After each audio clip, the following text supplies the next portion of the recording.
Di tengah hiruk-pikuk Jakarta, ada sebuah ruang yang berbeda. Tempat di mana kreativitas bertemu dengan keindahan dan seni hidup dalam setiap sudutnya. Itulah Pasar Seni Ancol. Di sini, kita bisa menyaksikan seniman menuangkan ide menjadi lukisan, patung, hingga kerajinan yang memikat. Bukan sekedar pasar, melainkan panggung bagi karya dan cerita budaya Indonesia.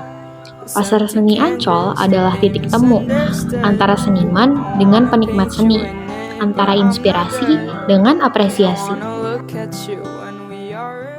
Assalamualaikum warahmatullahi wabarakatuh.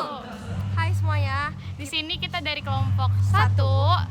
di sini kita mewawancarai seorang seniman yang bernama Bapak Joko Kisworo. Sebelumnya perkenalkan, nama aku Mode Laura. Aku Teresita Karina Chonsa. Aku Isma Dika Wilarsati. Saya Dava Marullah Dayatur Rasya. Saya Sulang Ajaransyah. Saya Walter Wesem Snaga. Berikut videonya. Nama Bapak siapa Nas? Saya Joko Kisworo. Banyak orang memanggil saya Zoro. Itu judul novel saya yang baru. Asal dari mana, Pak? Banyak juga yang manggil saya Joko Kisworo karena nama panjang. Oh, iya. Asal dari Salatiga. Kalau berkarya seni gini udah berapa lama, Pak? Ini 30 tahun ada. 30 tahun. Kamu umurnya berapa? Saya baru 16. Ya itu. Kalau untuk proses pembuatan lukisan-lukisan ini itu mungkin berbeda-beda ya, Pak. Ya. Ya, jadi semua karya dari kanvas satu ke kanvas yang lain itu pasti berbeda-beda. Baik teknik atau cara mengekspresikannya. Jadi kanvas itu adalah dunia sebenarnya, kalau dunia seni. Ini seni murni ya. Iya. Karena kamu tahu kan, ini dunia seni murni. Jadi bukan dunia seni terapan. Kalau seni terapan tuh ya lukisan burung, lukisan ikan. Bisa kamu lihat kan, lukisan pemandangan yang bisa orang semua anak kecil juga tahu itu lukisan obyeknya misalnya apa. Nah, ini lukisan abstrak kontemporer. Abstrak itu lukisan yang tadi aku bilang, kanvasnya itu adalah dunia, artinya media kanvas untuk menumpahkan ekspresi senimannya ke situ. Berupa apa ya? Berupa ekspresi tadi tentunya sudah tidak membutuhkan objek yang kamu lihat, tapi objeknya sudah berupa esensial, berupa abstraksi dari si senimannya. Jadi ini adalah transformasi rasa-rasa senimannya. Jadi Teater Rumah Jiwa ini judul karya. Ini satu buku ini kalau baca ya.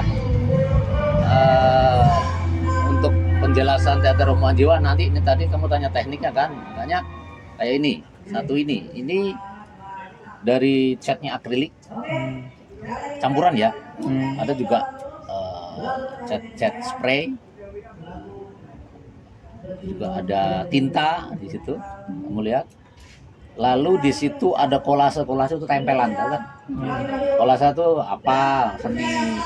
Misalnya kamu mau kolase apa, koran kamu tempel, itu namanya kolase, itu tempelkan menjadi objek yang diinginkan senimannya. Objeknya seperti itu. Kalau untuk bahan baku utamanya itu apa, Pak? Tadi yang udah bilang kan, akrilik. Oh, akrilik. Ini akrilik, terus ada koran, buku 1964, buku seni untuk seni, terus spray juga bisa itu, dengan lem ya. Iya. Itu banyak. Kalau bagaimana sih Bapak untuk memastikan kualitas produk yang Bapak buat ini kualitasnya itu sangat bagus atau Ini. Jadi kalau untuk di dunia seni murni itu kualitas kepuasan itu ada pada senimannya. Kira-kira siapa target pasar utama dari seni Bapak? Saya tidak punya target. Kalau di seni murni itu tidak punya target. Jadi seni murni itu saya juga tidak mencari pasar. Jadi yang namanya seni murni di mana-mana, bukan di mana-mana ya, berbeda sih konsepnya, tetap berbeda satu seniman satu dengan yang lainnya. Tetapi kesenian saya ini itu tidak mencari pasar, tapi menciptakan pasar. Jadi menciptakan karya juga akan menciptakan pasar sendiri. Di sini nggak ada orang yang pasar saya di Eropa, di Amerika. Ada di Indonesia ya pasar seperti itu, cuman sangat sedikit.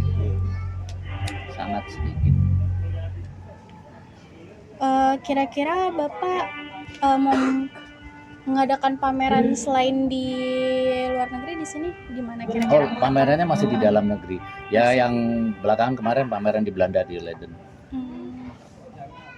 Di Leiden, di Universitas Leiden. Tapi ya di Jakarta ini pameran di Jakarta udah 5 kali ya pameran tunggal.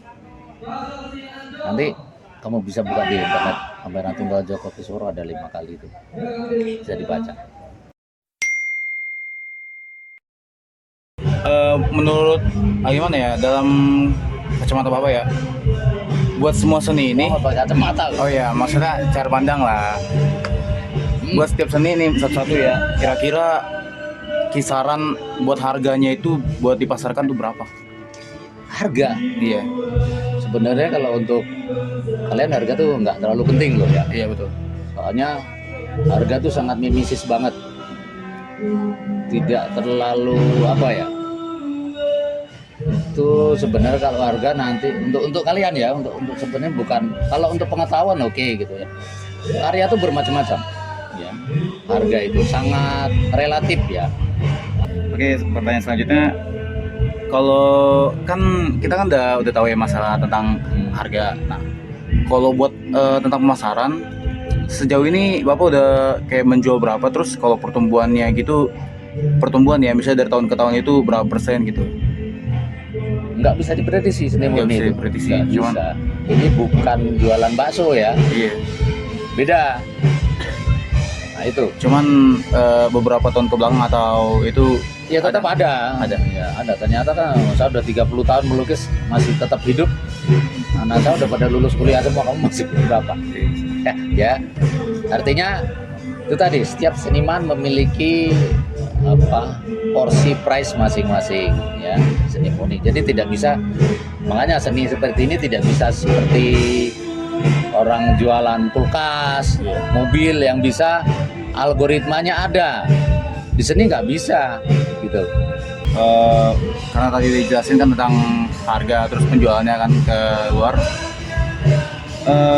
Faktor-faktor apa aja yang paling mempengaruhi untuk penjualan kayak ini, kayak bisa ada event ikut, terus kayak ada kondisi ekonomi atau musim seni gitu, itu paling mempengaruhi apa? Ya sangat mempengaruhi ya, Iya. karena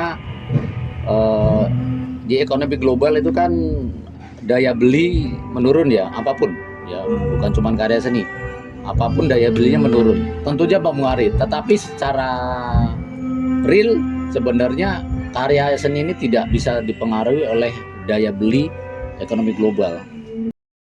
Lewat wawancara ini, kita mendapat gambaran bahwa seni bukan hanya soal teknik, tapi juga ekspresi. Seperti yang dikatakan Joko Kisworo, seni murni itu seni yang dibuat dari ekspresi. Baginya, sebuah lukisan tidak bisa langsung ditentukan harganya, karena nilainya tergantung pada penikmat seni itu sendiri. Tak heran jika pasar karyanya justru banyak berkembang di Eropa, di mana apresiasi seni lebih luas. Semoga cerita ini membuka mata kita untuk lebih menghargai proses kreatif para seniman Indonesia.